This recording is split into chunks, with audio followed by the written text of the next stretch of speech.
Yeah, I have to give a shout out to Lake County Auditor. That Chris Galloway. He was on that committee and he was trying his best. But when he mentioned about consolidation of the school districts, boy, they all grabbed their heart and they thought, "Oh my gosh, we can't do that. That may save us some money." So that's not allowed. Right. So let me tell you what else. What else DeWine said? Okay. Other than saying that his signing of these 5 bills, absolute historic proportions. He also went on to say that it was necessary.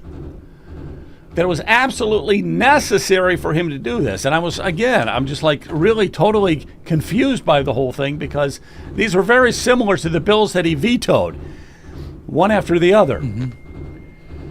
Now, he did throw in another caveat here. He says there's going to be total chaos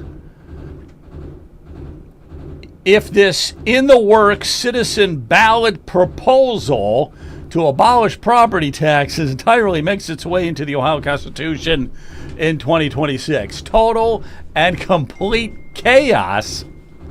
What a fearmonger, really. He should be embarrassed, really. He's developing quite a legacy. When we remember, 10, 20 years from now, history will show, Governor DeWine, alleged Republican, wasn't really for the people. He was for the Haitians, that's about it, and maybe the Somalis in Columbus. But for 10, the 20 average years. citizen... Try 10 or 20 seconds from now. Yeah, I was going to say, by the end of the show, or even right now, it's so obvious. What do you mean 10 I stand years from now? corrected. I stand corrected on my time frame. Very much The so. guy's he's absolutely not a Republican. He's a rhino at best. And let me back up a step, and I want to engage in some conversation with Brian and bring something out onto the table. We've been navigating what it might look like once we, the people, step in and pass this citizen-led initiative to abolish property taxes. And it's a beautiful thing watching this thing happen.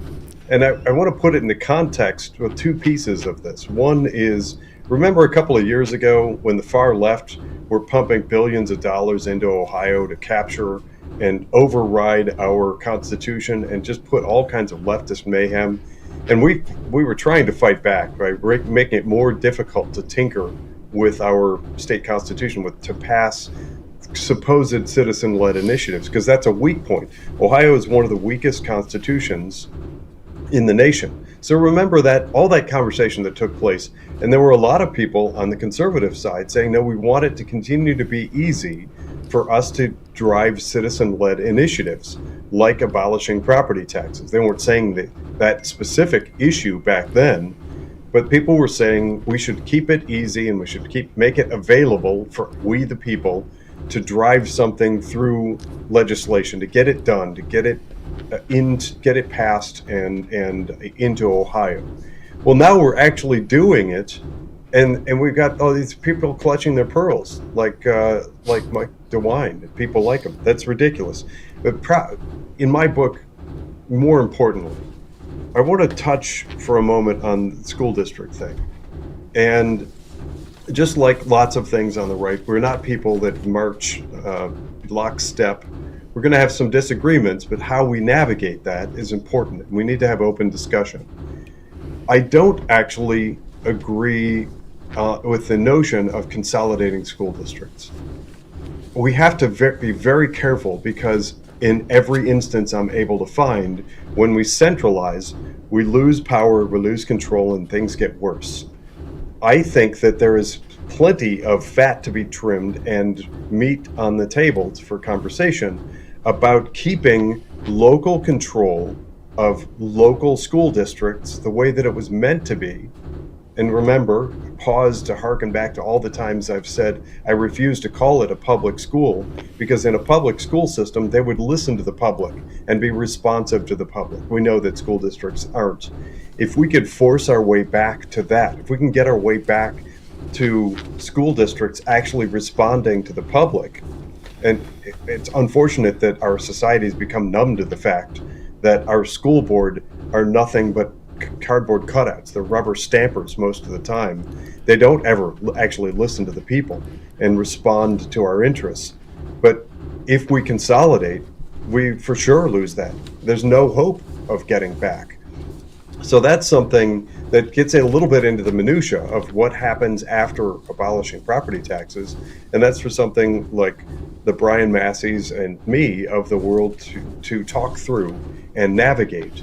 That's one of the cool things. Well, that I like one about of the these things, citizen-led one of the initiatives. things we're going to have to navigate, and we've got another tax town hall coming our way January 26th, so we're going to keep plugging that. This is going to be out at the Auburn Career Center. But, two things. One is we got to get the signatures, or all this is just a lot of hot air BS talk anyhow, so we've got to make sure that we get the signatures.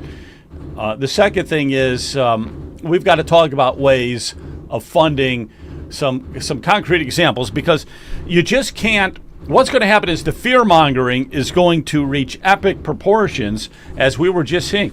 That's what you were just saying about what DeWine is saying here is fear-mongering. It's fear-mongering, saying that a very, very significant increase in the sales tax, an increase that would be so unprecedented that it would be more than any other state in the union. Now, I don't agree with that. I know that we've looked into this a little bit. You don't have to raise the sales tax that much. You got to doge. You've got to cut. One of the areas you could cut is with superintendents.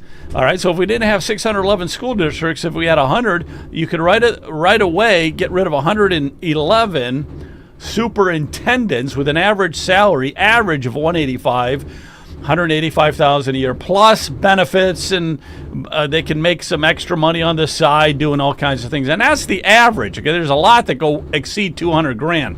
Then you got 300 assistant superintendents. So we just, that right there is like 150 million bucks that could be trimmed away. That's the Doge, and we can Doge, and we can Doge. But I don't agree that that's the low-hanging fruit. If you look at that chart, we don't have it handy. I don't have it handy. But if we could look at that chart and go back and show the growth of the administrative state within education. Oh, yeah. Administration, well, we've seen sort of flatlining or maybe actually slight decline in student population. We've seen massive expanse of the administrative state. That means all the critical race theory groups, and I call them the racism czar. All of these CRT people that are hired in, all of the counselors and the oh, it's never ending. I got you. I just threw out this because I just happened to look at what was happening with the superintendents. I was just curious what their salaries were and if there was such a thing as substitute or assistant superintendent. I agree, so we got all that stuff there. I understand. We can doge. There's no end to the doging that can be taking place, but that's what's gotta happen, and that's what we have to start bringing to the table are some concrete examples of what we can just cut away at. I can't tell you, gentlemen, that there was a Concord Township resident. His name is Bob Patterson. He wrote an article that regarding trying to answer the question that, remember, Jerry Serino says it was really irresponsible of us to abolish property taxes without having a way to replace dollar for dollar. So Mr. Patterson wrote an article that says, well, here's how you can replace dollar for dollar. He's not necessarily agreeing that that's what you should do, but he talked about a mixture of sales, income tax, and that sort of thing, and also the, cutting back on expenses. I think a lot of cuts can be made because I don't believe that the government should be in the role of valuation of properties. And when you take that assignment away from the government, that changes the ballgame altogether. So if anybody wants to see how an individual from Concord is thinking about how to replace dollar for dollar, you can look on Lobbyists for Citizens, and you'll see an article. It was a very good one, and I think he may be even sending it to the News Herald. So that's I don't agree with dollar for dollar. We're looking at, as Jonathan said, actually cutting the expenses, and the civil discussion will be on, well, where do we really cut?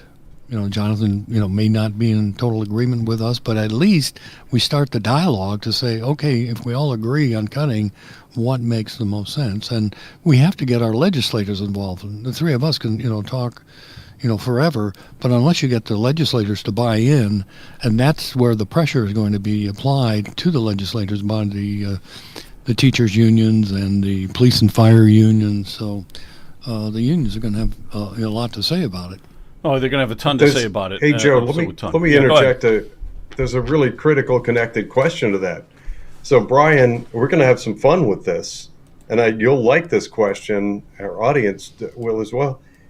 When we're talking about the idea of a starting line, talking about dollar for dollar, why are we talking about current numbers? Why aren't we talking about pre-COVID numbers? Because if we're talking pre-COVID numbers, and back then we were saying that's a ridiculous amount of money flowing through the administrative state of our education system, if that's, what is that, a 35% drop right out of the gate? Those pre-COVID numbers for funding Ohio's education system are dramatically lower than they are now. And I still have yet to have anybody come back and try to answer the question, who feels that it's justified that now that we've lived through COVID, that suddenly schools are 35% more expensive?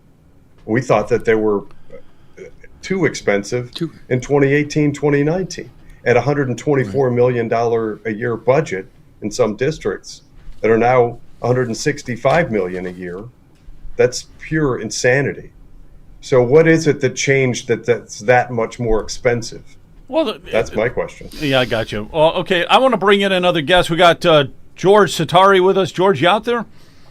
Yes, sir. Okay. Hello, very George. good. But you're out there again in voice only. In voice only, correct? Well, remember, I'm on Monday Night Roundtable, which is a radio show, and I have a face for radio, so we're going to keep it that way. Got you. Yeah, Monday. So wait a minute. When is that show on again? Tuesdays. The second Tuesday of every month, right? Okay, so Monday Night Roundtable on 12:20 a.m. here in Cleveland, right? Yes, sir. All right, 7 to 9 p.m. 7 to 9 p.m.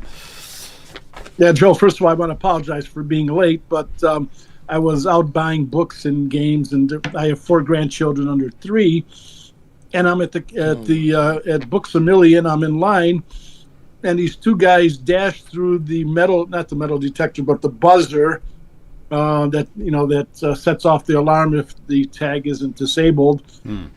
So then my cashier, took off after them. Some other people did. Really, the cashier took off. They usually don't do that. So the cashier actually went after the shoplifters. There were other cashiers there, so it's not like they left the till unchecked. And some other guy supposedly got a copy of the license plate by a photo on his phone. I told the manager I could have popped him with my 9mm, but I thought that would be a little bit of overkill. If you would have popped him with the 9mm, you'd have been really late for the show, the podcast show. But go ahead. Plus, I don't own any guns because they scare me. So what could I say? But listening to the discussion of expenses to cut, there's also another revenue source that I don't think has ever been discussed before. If someone lives in a school district and he has 1, 2, 3, 4, 10 children going to school there, as a tuition, he should pay the real estate taxes that he was assessed up to the time the last child graduates. And if he's not sending his kids to public school, like let's say sending them to St. Ignatius or St. Ed's or whatever, he would not pay anything because his children are not going to public school. But if they are, he should pay some tuition, and we could calculate it based on what his real estate taxes were while his children are attending and were attending school up to the time the last child graduates. Something like that. The problem Why is, are we tying George, it to real estate value, though? I'm sorry? Why are we tying it to real estate value, though?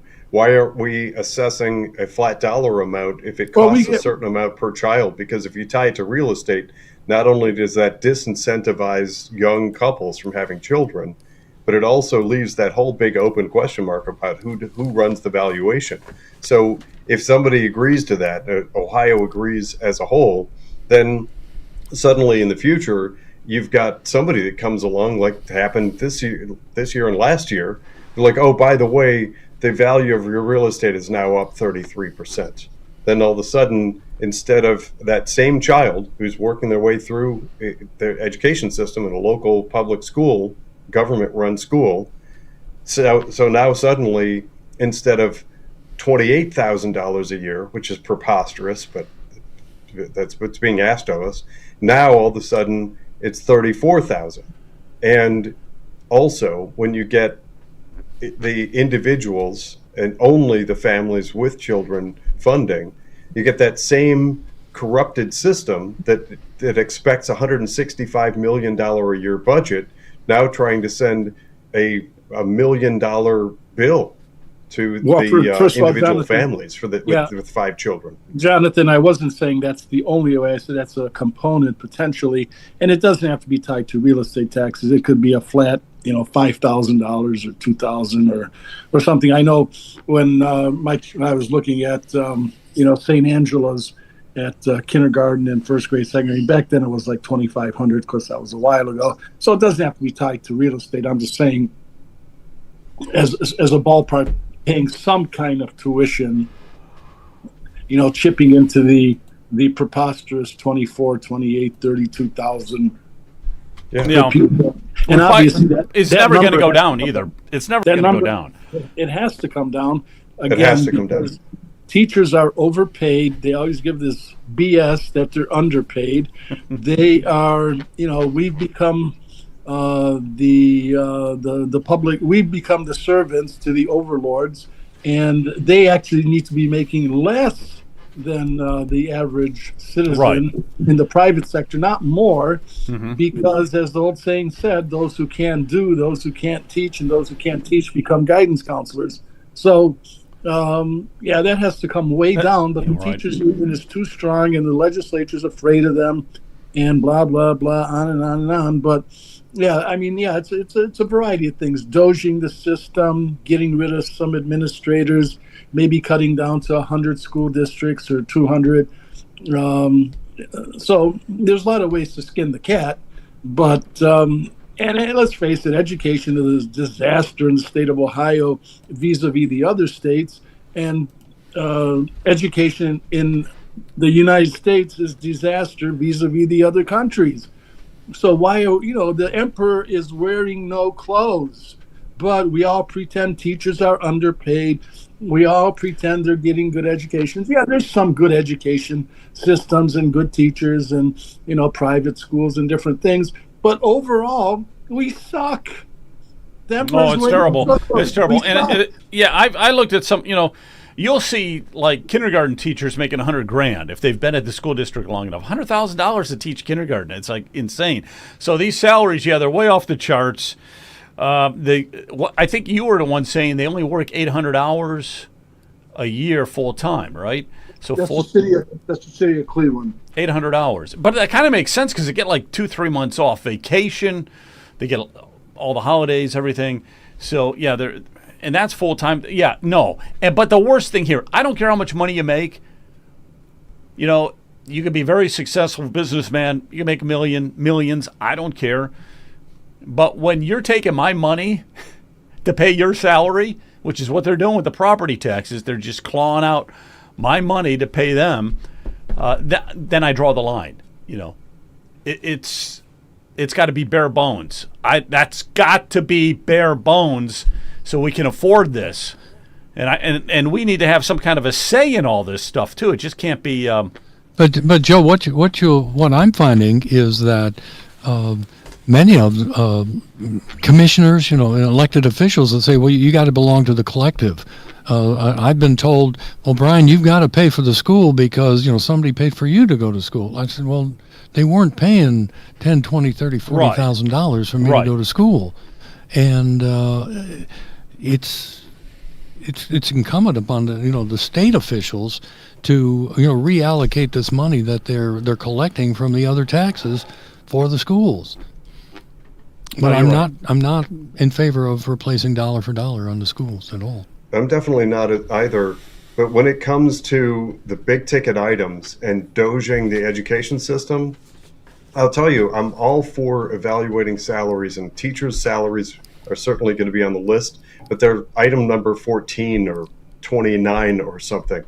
First on the list is probably construction and constant building, reconstruction, rebuilding, consolidation, expansion, new roof, new parking lots, new lights. It is a constant parade of inflated expense for building these Taj Mahal types of structures to undereducate children. So education, it has to be the primary, the fundamental job number one focus.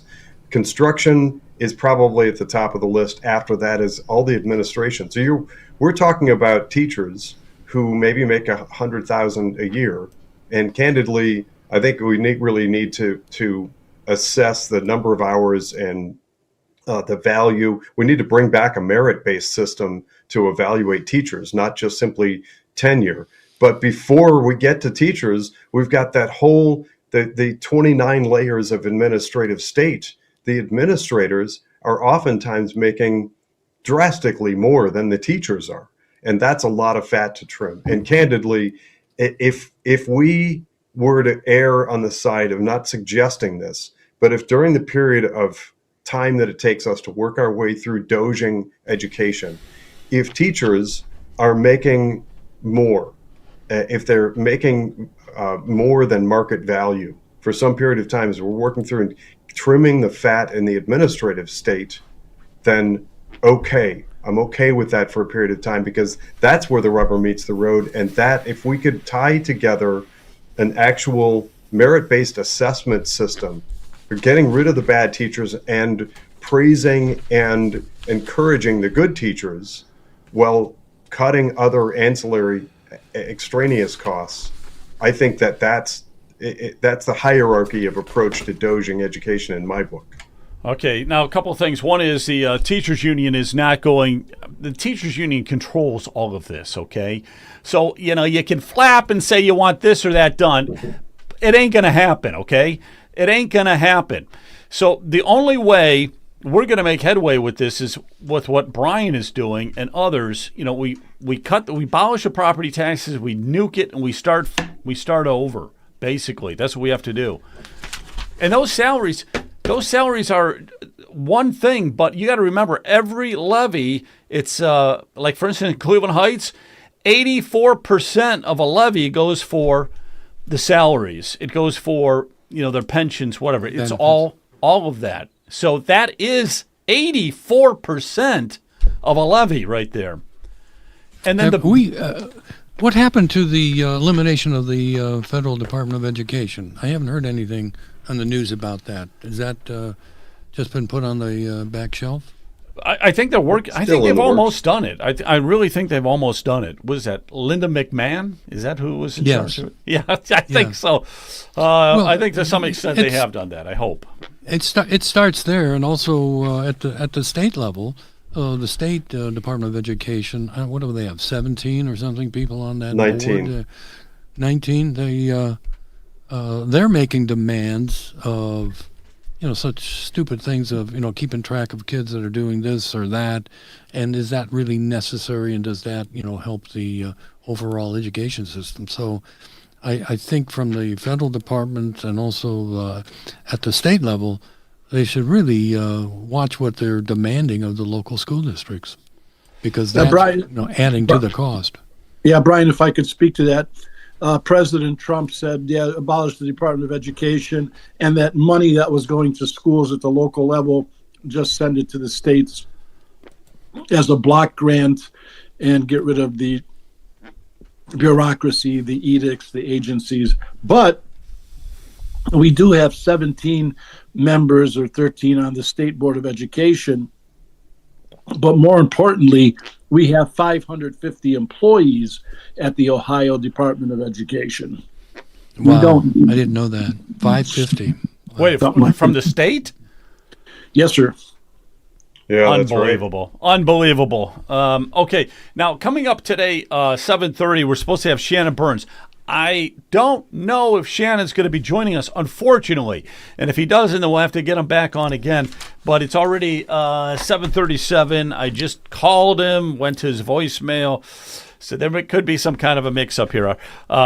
He may not be joining us. But the thing I wanted to talk to him about, and we'll just talk about this for a minute and get back to some of the other stuff, but I wanted to have him on because he is the president of the Strongsville GOP, and they're doing phenomenal work. So their last Christmas event had 600 people at it. So Strongsville GOP is unlike any other Republican group in the state of Ohio. And I wanted to pick his brain about how they grew and how they attract so many people. And it's the go-to organization, the Republican organization in Ohio. It really is. So, and I know that he played a major role in building it because he started it. Okay. And I just had to find out about that. So I'm not sure if he's going to be joining us. If he does, great. If he doesn't, so be it. Yeah, we'll get him on next time. Let me switch gears here for a minute. Did you guys see this about this Mayor Andrew Ginther? He is the mayor of Columbus, and he has said that they will not cooperate with ICE. Oh, for crying out loud. Yeah, we're not. Watch this for a second. This is crazy. This is amazing. This is amazing. There's a guy playing a trombone. What's going on here? This is somebody who took this with their cell phone, but ICE was staying at the Embassy Suites Hotel in Columbus, and they have these protesters that were blaring music to keep them awake, if you can imagine that. This is so crazy. This is so crazy. There they are, a bunch of people. This is the hotel. And there's a bunch of police everywhere. Apparently, I think they're just trying to keep ICE awake. apparently, this mayor has no problems with that. The cops aren't doing anything to get the noise level down. And the other problem too is not every room is occupied by an ICE agent. Give me a break. So you're keeping all the other people awake too. I don't understand how they could even do that. But yeah, this guy, I don't know if you got anybody been covering this at all. This Mayor Andrew Ginther in Columbus. I have a little bit. What's your thought on it? Yeah, so there's a post here actually from U.S. Immigration and Customs Enforcement asking the question. So they've tagged a post that Mayor Andrew Ginther put out. I'll read Ginther's post first and then the response from ICE. Ginther posts on X, Columbus is proud to be a welcoming city. As federal immigration enforcement operations take place in our community, we want immigrant neighbors to know that you matter. You contribute to our economy, our culture, and the vibrancy of our city. We have your back today and always. That's what Ginther posted. So U.S. Immigration and Customs Enforcement tagged him and posted the following. Why are you against ICE enforcing federal immigration laws in your city and making Columbus safe for all Ohioans?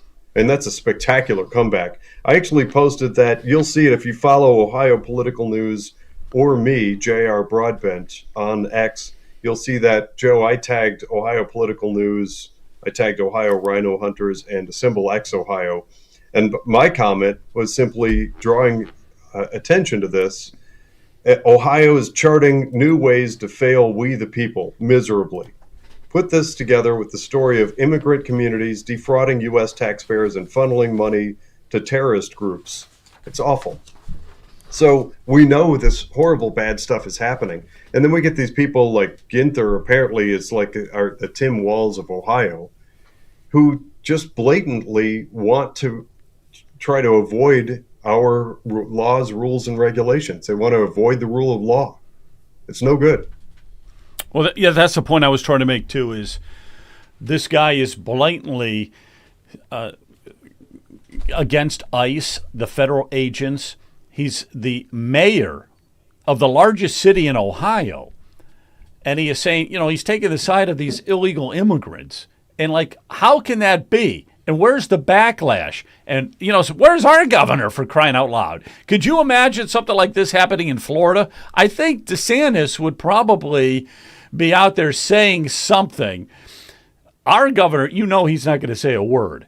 All right. It's right in his backyard, too, because he lives in Columbus. So Josh Williams, who is a state rep out in Toledo, is, on X, was saying that these left-wing lunatics are violating several of Columbus's noise ordinances. And then he's calling out Mayor Ginther. He says, do your job. Stop allowing this complete lawlessness in our capital city. And he's getting drilled. Ginther, the mayor, is getting drilled on X and other social media pretty relentlessly. I was just wondering if you guys had heard about that or not. If not, we'll move on. Anybody else heard anything about that? No, I haven't heard anything. But why are they opposed to making the cities safe for the residents? I mean, it's totally nonsensical to me. Well, they don't care about safe. They care about votes. Votes equals power and money. Yeah, I'm not sure. I'm not sure what he's up to with that at all in Columbus. But go ahead, George. Joe, beside that, the Somali community in Columbus is very big, and some people are saying the numbers in Columbus will be greater in the fraud department than Minnesota. Yeah, so I heard that too. For Medicaid, right? Was it Medicaid? Well, across the board, rental vouchers and SNAP and all kind of stuff. Yeah, amazing. And see, this is what kind of irritates me is when I was reading, like, okay, the auditor is Keith Faber. Keith Faber is the auditor. They put out these audit reports that they are, everything is so pristine. It's so well coordinated, so well done.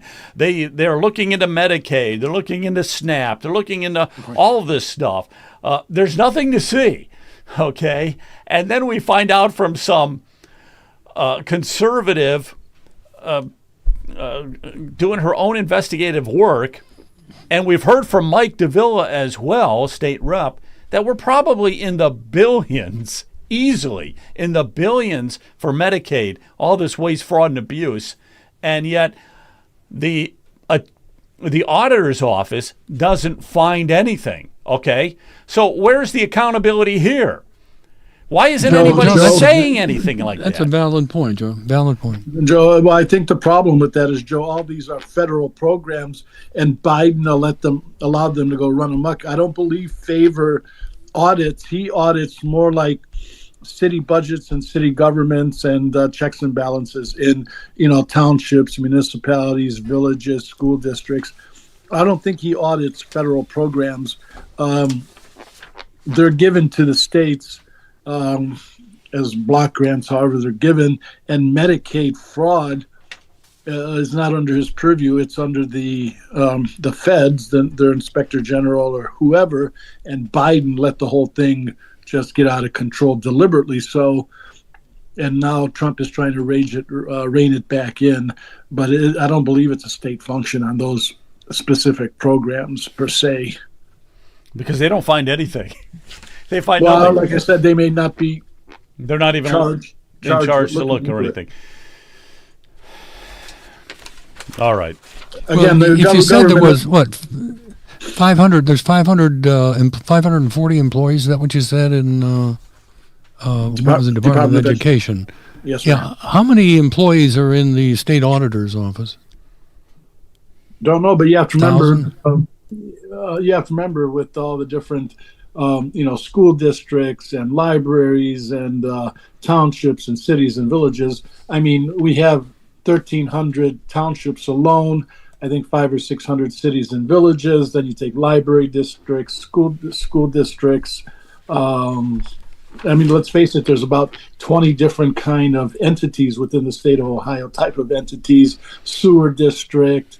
NOACA type groups. I think Faber, the state auditor, is charged with looking at those, and they've nabbed quite a few people stealing money, not having checks and balances, on and on and on. But SNAP, Medicaid, um, housing vouchers under HUD, these are all federal programs. And a lot of times they're giving to states under block grants. And again, I don't know the exact procedure for auditing it. I believe it would be a federal function, but DeVille is looking into Medicaid because I believe that's administered by the state or given to the state as a block grant. And then we're supposed to check on these people if they're actually qualified. Okay, so you're saying it's federally looked into. I don't know. I mean, we'll have to look into that. We'll have to look into that more closely. There is a Medicaid fraud unit under the Attorney General, and then I know that the auditor is supposed to find Medicaid fraud in Ohio. It's one of their jobs, and they claim that they do all of this reporting and they look at all these audits and they everything, but they don't find nothing. They don't find anything. All right, Joe, let's bridge the gap between these two topics.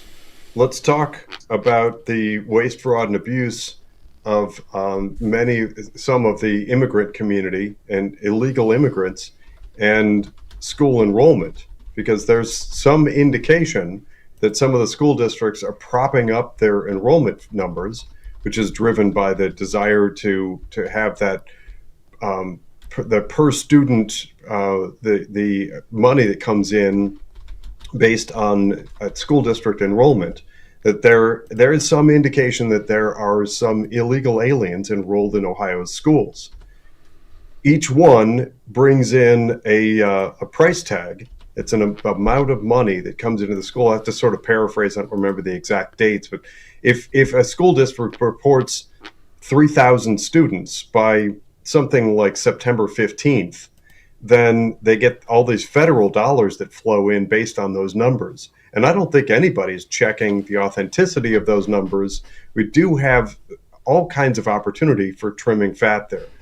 I've heard some people talking about looking at actual enrollment numbers and looking through the student enrollment books, because there are a few facets to this. I'll try to be as brief as possible. But there's some indication that there are some student families that get enrolled automatically if their request to home educate isn't received by a certain date. So they might be on the books in a school district, but then don't actually show up. But the school district gets that money anyway.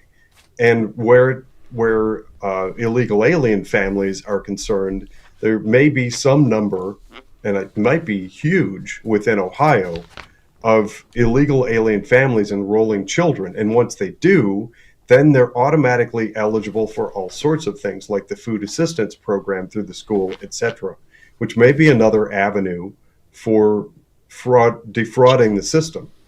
So if we're talking about ways of trimming the fat and scaling back this preposterously oversized budget for school districts, because nobody in their right mind should ever think the $145 or $165 or $220 million a year budget is reasonable in any way, shape, or form. Let's look for those things. And we need to be talking like yesterday about doging education. So that was my way of kind of tying the two topics together. All right, we have another guy in here. So you're going to take the place, John. You're taking the place of Shannon Burns, okay? Because Shannon stiffed us. He didn't show up tonight. But we got you in. I put down Commissioner No, Lake County, because that's your new title. How you doing? Well, I've been called a lot of things over the years, but Commissioner No is one title I'll take because I always vote no on taxes. Yeah, well, I know. And we have another tax town hall coming up January 26th. And rumor has it you're going to be there. So we'll be looking at that also. Hey, let me ask you a quick question. You might have an answer to this. We were talking about Medicaid, and we were talking about SNAP, and all this waste, fraud, and abuse going on in Ohio. And I made the statement that the auditor, Keith Faber, he doesn't find anything. All right? I mean, nothing. And then George was saying that these are federal programs and that he doesn't look into it. Do you have any idea either way on that?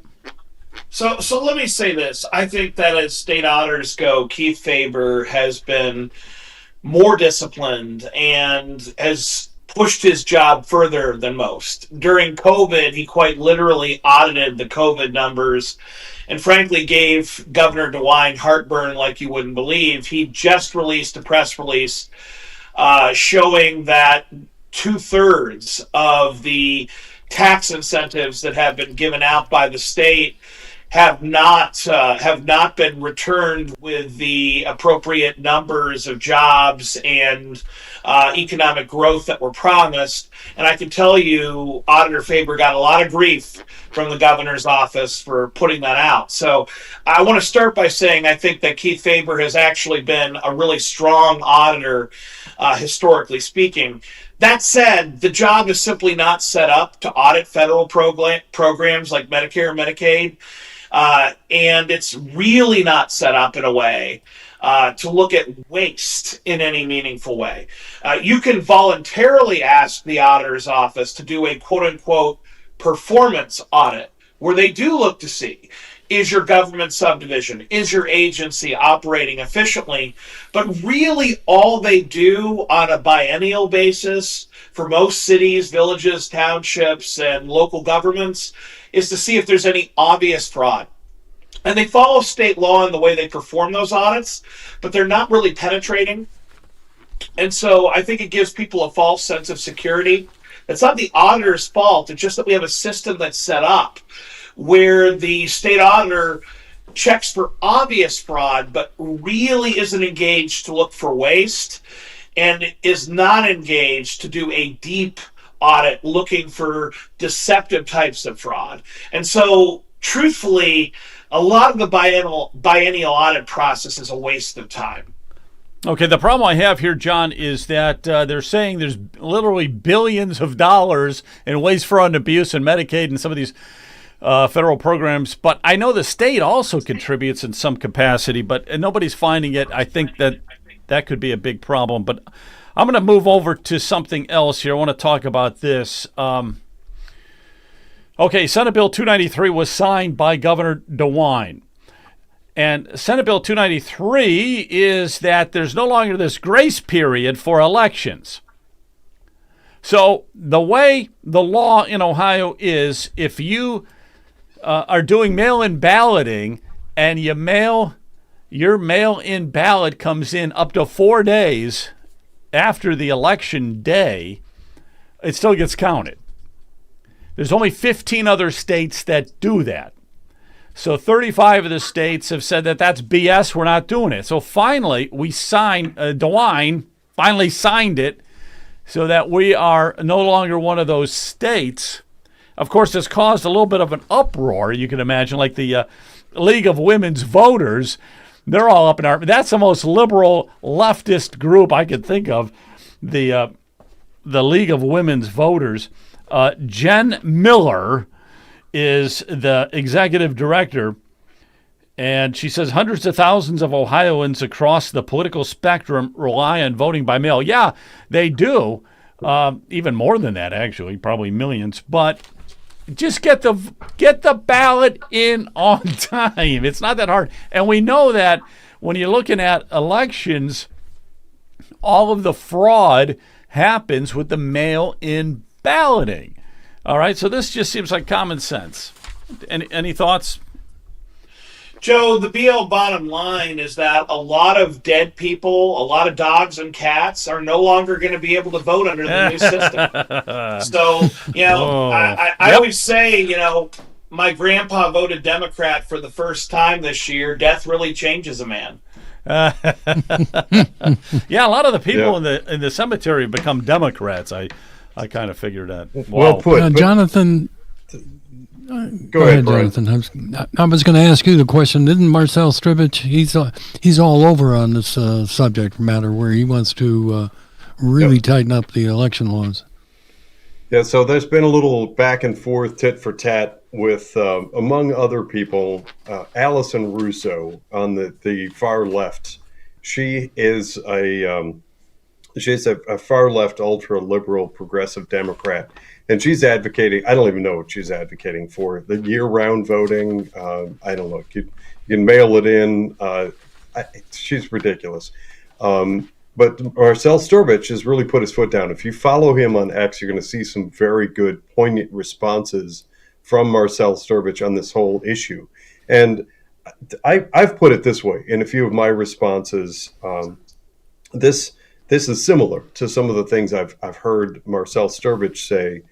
But if you think about any sort of form that you have to submit to your bank by a certain date, or payment that you have to make, or if you're mailing in the registration for your vehicle, there are deadlines for all those things. They're not squishy deadlines, they're an actual deadline. And if you don't get it in by that date, there's a penalty, or it just doesn't get accepted. And then you have to go and jump through other hoops. So why in the world should our most important element of the voice of we the people in our constitutional republic, why should that be subject to some big squishy long grace period? Like, well, here's election day, but as long as we receive it like a week or a couple of weeks later or something, it's all good. We're a government agency, but in this one realm, we're going to be really soft on you and not really have a hard and fast deadline. It doesn't make any sense until you start looking at the abuse of this system and all of the quote unquote irregularities that happen in our election system. So I am very enthusiastic about Marcel Sturbich in his campaign. I think that he's the candidate for me, and I'm following him both on and off X.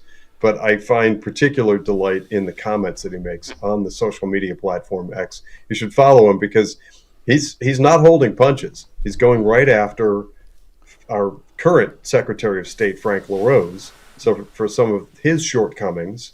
And he's going head to head against this Alison Russo, who now wants it.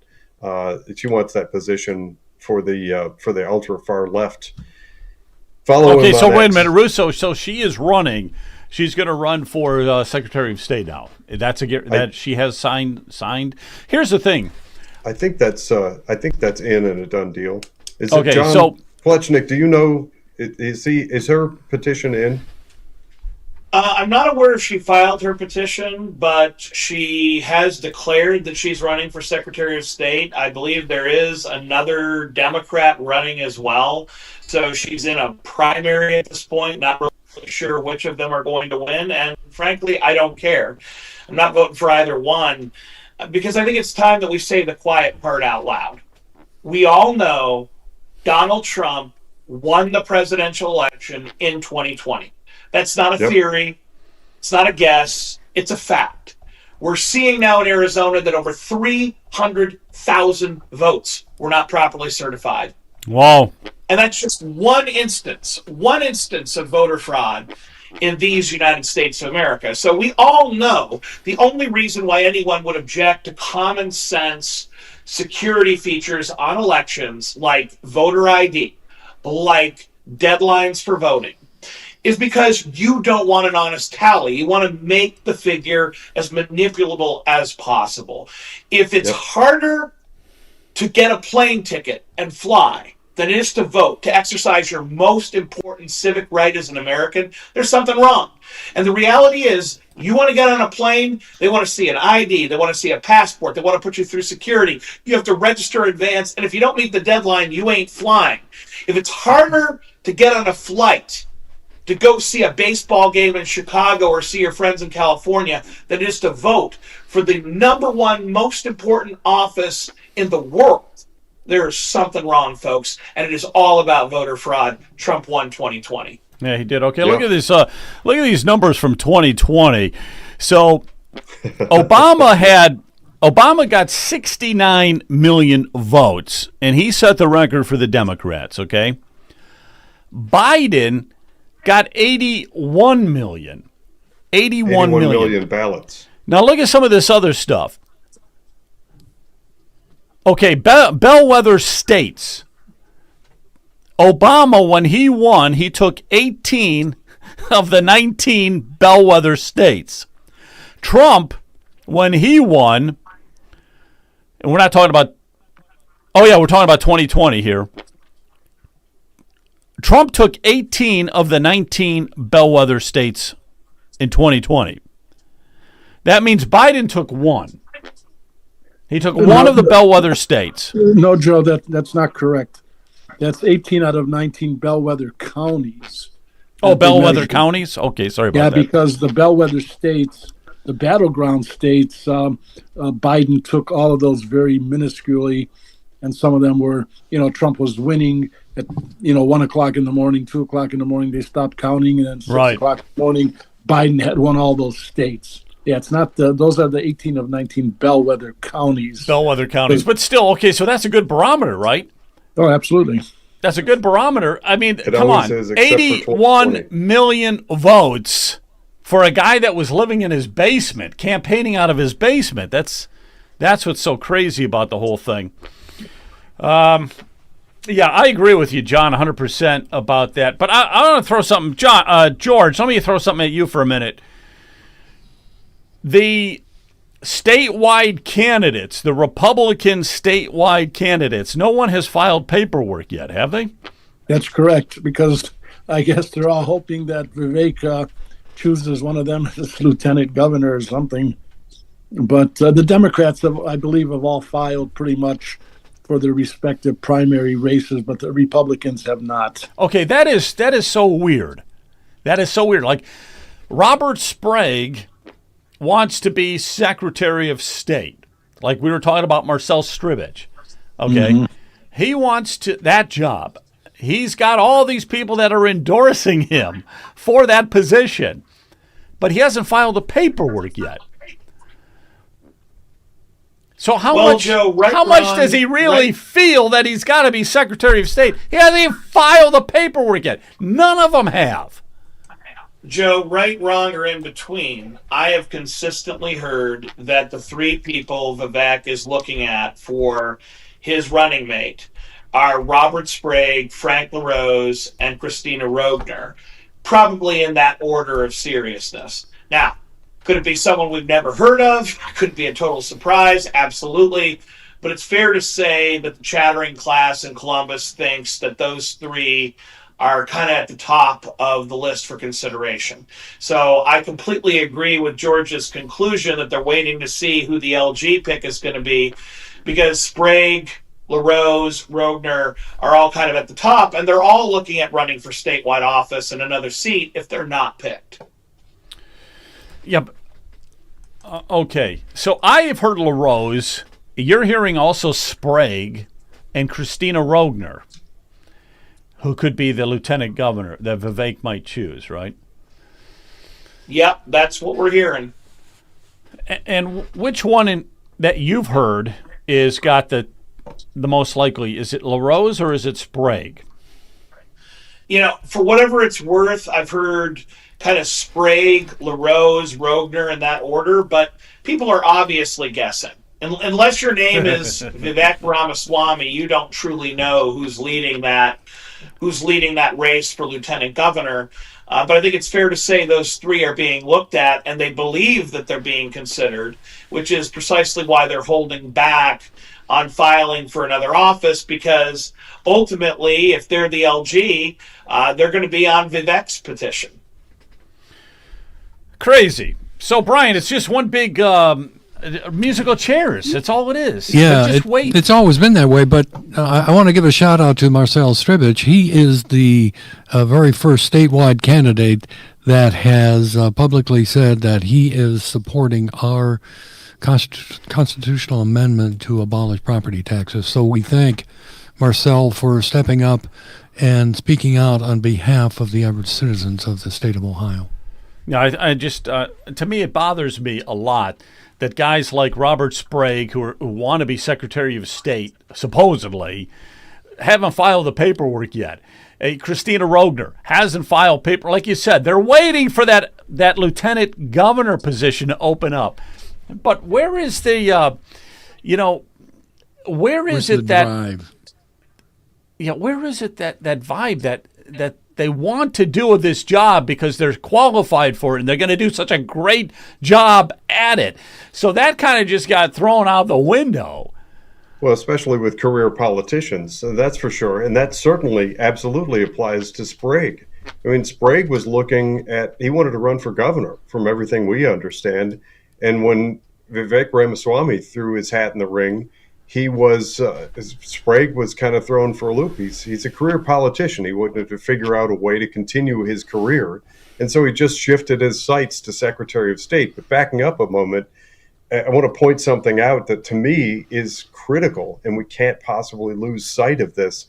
If you find really on any social media platform, I happen to be looking at Facebook on another screen on my monitor. Joe mentioned the endorsements for Robert Sprague for Secretary of State of Ohio, and there are several listed here. Many of them I don't like. They're just rhinos. A few actually I like. But look side by side. Marcel Sturbridge has put a side-by-side endorsement comparison. Who's endorsed Robert Sprague versus who's endorsed Marcel Sturbridge. For Sturbridge, you've got General Michael Flynn, Cleta Mitchell, United. There's national organizations. It's categorized. It's a huge list of good guys that are endorsing Marcel Sturbridge. I hope that the message continues to get out there, because there are some people that are saying, well, yeah, Robert Sprague's got endorsements. Compare that side by side. It is tremendously revealing. Yeah, so Sturbridge is one of those guys who's in it to do a great job as Secretary of State. And we've had him on the podcast a lot. So, but what bothers me is these people that are just flopping from chair to chair because they're career politicians and they want to just get the best chair that they can get, okay? And that's I know the Democrats do it, the Republicans do it, we all do it, but it's like that's not the way it's supposed to be, okay? We want to get the good quality, high quality guys in there. Yep. Okay, here's something else. I don't know if you guys heard about this with Trump. Listen, you guys know who Steve Gardner is? You should watch Steve Gardner's podcasts. They're just phenomenal. But there's a little Trump, he actually had a plan that I didn't know about this. This is probably going to be breaking news and new to you. But he had actually formulated a plan to stay dominant and in power for multiple decades. Let me show you what I am talking about. This came out on the Daily Mail. So President Trump and his White House had come up with this multi-year, multi-voting block strategy to keep Republicans and conservatives in power. So here's what they were going to do, basically. President Trump was going to throw all of his support and money behind J.D. Vance. J.D. Vance was going to name Charlie Kirk as his vice president. Then those two were going to do everything they could after 8 years to make sure that Charlie Kirk became president of the United States, and his new vice president would be Don Trump Jr. All right, so Trump had this whole plan of bringing Charlie Kirk in as VP. I'd never heard of that before. Yeah. Well, he was going to run JD as the president, and they were going to put their support also as Charlie Kirk as the VP, which was interesting. And then eventually try to get Charlie Kirk in as president.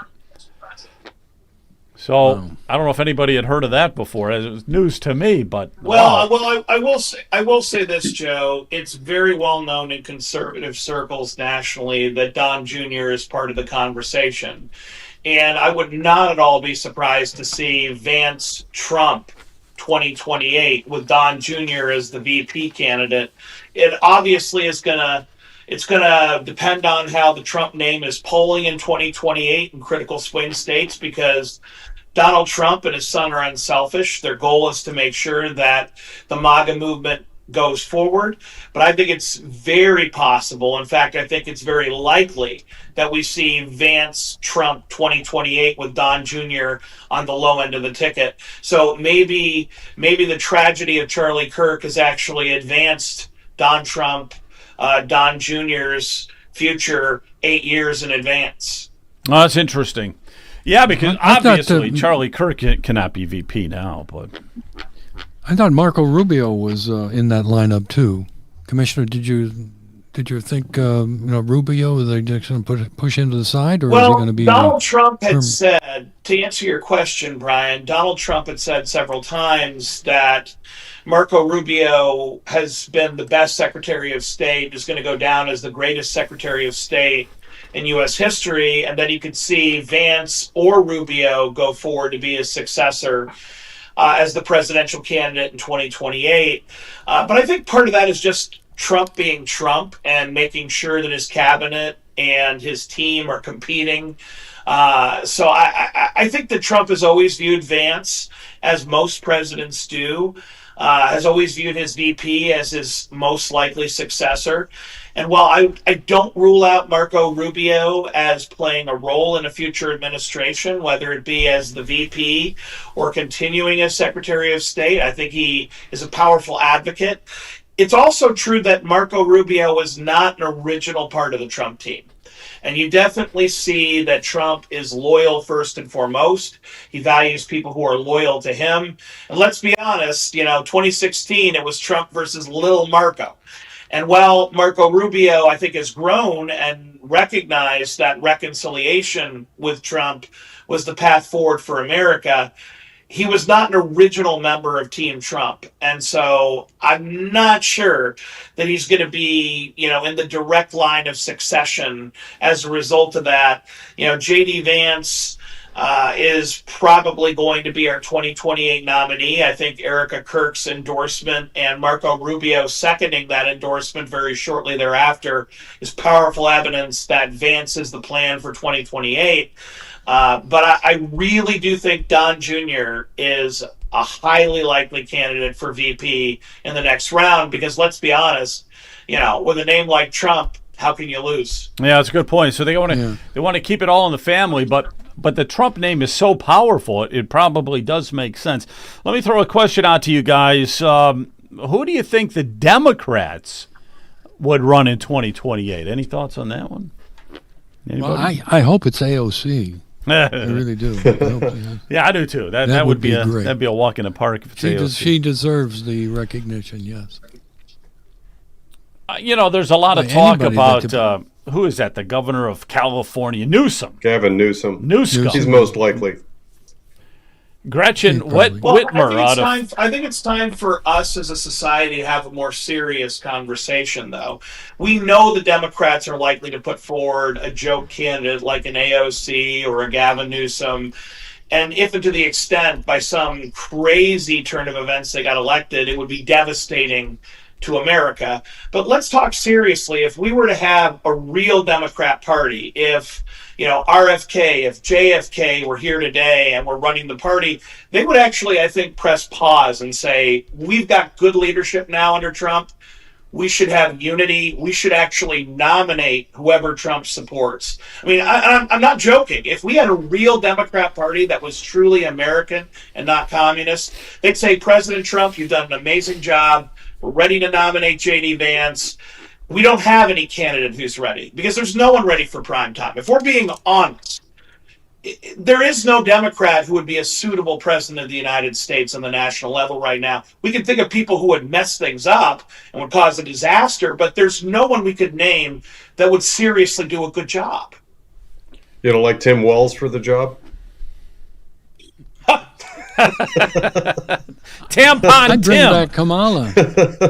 Yeah. They might I go with Kamala. Listen, I heard rumors that they are going to run Kamala and Tampon Tim again because they want to save money on their yard signs. You know. I see. Yes. Let me ask. We're probably going to wrap it up a little bit earlier tonight. Let me ask you a question, though. Should we be concerned at all with this guy here? And that is the guy in the red. He's at a bar. He's been hanging out at a lot of bars doing round table discussions. That's Sherrod Brown. Sherrod Brown versus John Husted. Is there anything to worry about, do you think, with him? Any thoughts? Of course, always. And specifically what, though? Name He knows the recognition? levers of power. He knows them well. I'm actually looking up now. Here it is. Okay, I pulled it up. I don't know if you'll be able to see this. This is a book on tape. This is the Peter Schweitzer book, Profiles in Corruption. Chapter 6. It's not focusing. Chapter 6 in Profiles in Corruption by Peter Schweitzer is titled Sherrod Brown. The national book of some of the most corrupt people in all of politics. Chapter 6, that's Sherrod Brown. He of course we have to worry about him because he grew fat on the teat of government job. I don't think he's worked a day in his life. He was gravy trained into mass corruption, according to this book from Peter Schweitzer, and he knows all those levers to pull. He goes out there to the unions, and he's good at politicking. He goes out there and hits all those high notes and convinces I don't even know how he does it, but he does. He's good at it. He's got a machine that convinces people that he's out there, quote unquote, fighting for the little guy and fighting for the unions and the hardworking farmers and workers of Ohio, etc. And that's this shtick that he's built, this sort of tagline. And it's crazy, but it's worked. And he gets a lot of crossover vote. He gets a lot of actual real live Republicans that vote for the guy because they've been snowed by this marketing machine that the guy has. Yeah, he's a great politician. That's why we worry. No doubt about it. He's a great one. Hey, I'll throw out George here. George, what do you think? Any thoughts about that with Sherrod Brown? Is he something to be concerned about? Do you think? Well, obviously, he's good at raising money. He's also, with the name game Brown, a lot of people are like, oh, yeah, I remember Clarence Brown, Bud Brown. I remember Auditor Ted Brown. So Brown has a resonating name both in the Democrat and Republican circles. So people get confused because, again, they don't read, they don't study. A lot of times, especially in Cuyahoga County, it's the name game, but obviously running statewide. But Brown's a nice, quote, normal sounding name. And he's good at raising money. And he's good at telling people what they want to hear. And he's sort of affable, even though he's the disgusting socialist communist pig. But it's easy to bamboozle the masses. Do you think a lot of people aren't even aware that he's not the senator? I mean, people are just so clueless in politics. And he's been out 2 years, but he's been in for 50. Right. I wonder if a lot of people still think that he's the senator. Yeah, that's a strong possibility because Houston has, relatively low profile. He was lieutenant governor, and he just got appointed to fill that vacancy, and he has to run again. So it's sort of seamless, Brown running for that seat again. People are like, oh, yeah, he's the senator or whatever. But again, maybe they're confusing him with the Cleveland Browns. I don't know. Yeah, they might be doing that. In that instance, I mean, this is one Brown that I can handle consistently losing. Yeah, right. So we are gonna wrap it up a little bit earlier tonight, but I do want, with Christmas just a couple of days away, is there any kind of a Christmas sentiment or anything you want to say, Brian? Well, let me just say to Vivek Ramaswamy, I'm appealing to you to start thinking about the average citizens and being priced out of their homes. People keep voting for all these property tax levies. They're gonna lose the American dream, and we would hope that Vivek Ramaswamy, based on what has transpired this past week, I'm saying it's not good enough, Vivek. You got to start thinking about the average citizen. Stop thinking about these data centers, bringing these data centers in that will only bring in 20 to maybe 50 employees. They're going to use all our natural resources. They're going to use all the electricity where the citizens are going to have less electricity. They're going to use all of our natural resources of water. They're going to pollute the water. And we've given all of those data centers no property taxes for many, many, many years. So I'm appealing to Vivek Ramaswamy to start thinking about the average citizen and the American dream in Ohio. Oh, wow. Amen to that. Amen to that. All right. Does anybody have a Christmas sentiment you want to say before we wrap it up? I mean, Christmas is coming.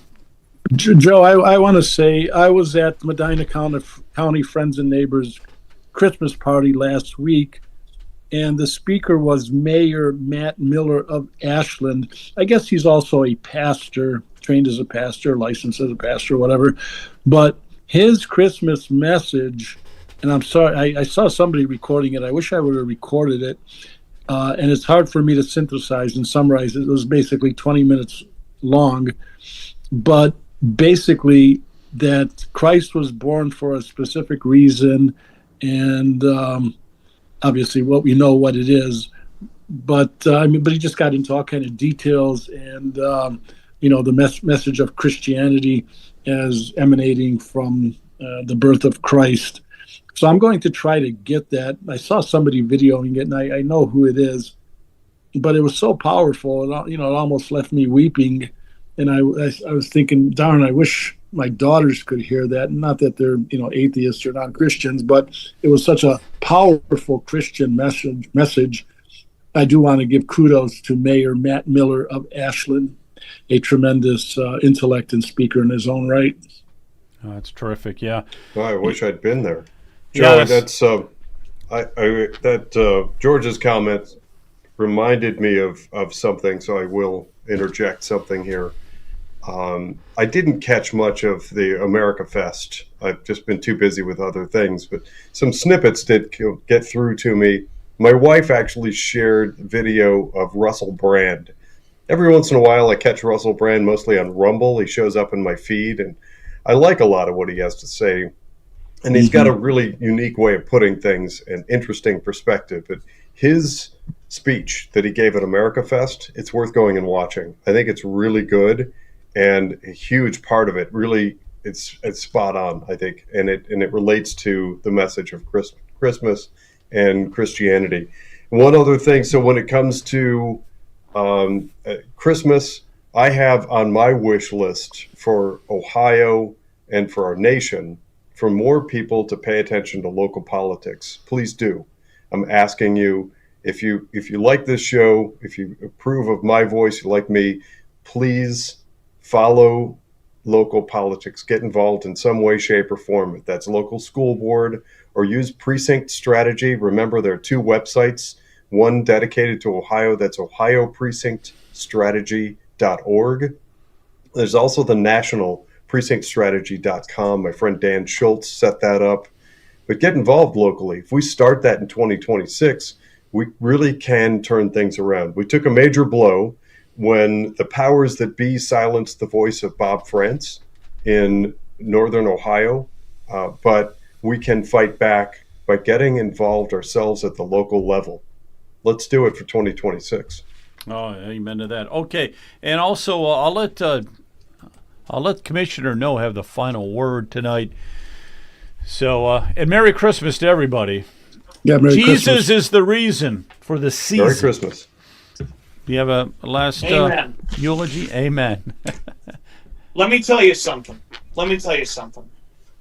My New Year's resolution is to abolish property taxes in 2026. If they call me Commissioner No, it's because we always vote no on taxes, and we are done.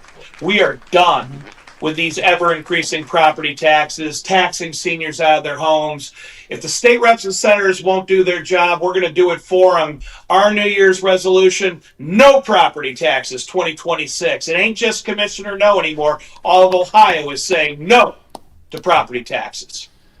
Amen to that, guys. You know, I have a New Thanks, Year's Commissioner. resolution, and that is to stay up until midnight. I'll try to do it this year. You guys Good take care. night. Have a nice Christmas. See you. All right. Good night.